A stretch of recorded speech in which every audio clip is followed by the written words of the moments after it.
journalistes belges ont effectué une enquête sur les hélicoptères Alouette 2 mobilisés par Andradzuil en 2009. Ces hélicoptères venant de Belgique auraient été vendus illicitement par des trafiquants d'armes.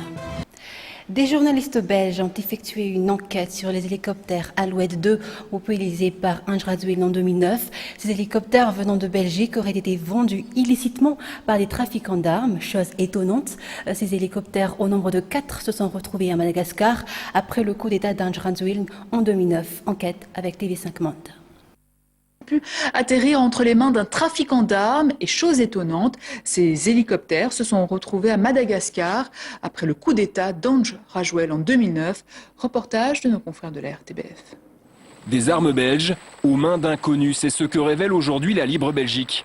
En 2009, la Défense a revendu d'anciens équipements militaires dans le cadre d'un plan de refinancement de son matériel.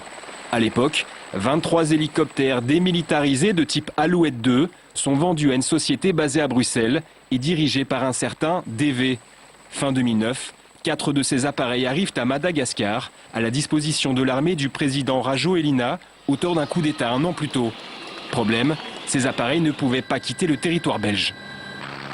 Dans le contrat qu'elle a signé avec l'armée, il y avait un certificat d'utilisateur final et aussi une clause qui stipule que lorsqu'elle veut revendre, cette firme, lorsqu'elle veut revendre à l'extérieur des frontières belges le matériel, elle doit en informer et demander l'autorisation aux autorités belges compétentes, ce qui n'a pas été le cas. La Défense a pourtant continué à vendre des appareils à cette même société. Entre novembre 2009 et mars 2012, 12 hélicoptères Agusta A109, des pièces de rechange et 2 Airbus A310 sont même vendus. Plus grave encore, c'est le profil de ce mystérieux DV soupçonné de blanchiment d'argent, de trafic d'armes ou encore de vol de véhicules militaires en France. Une information détenue à l'époque par certains services de la Défense. Ce qui est inquiétant aussi, c'est que même au sein même de la Défense, le service de vente n'était pas au courant que le service de renseignement soupçonnait cette personne. Visiblement, il n'y a pas eu de transfert d'informations, il n'y a pas eu cette vérification basique de la part du service de vente de la Défense pour voir s'il y avait un dossier dans le département des renseignements sur la personne à laquelle on s'apprêtait à vendre du matériel.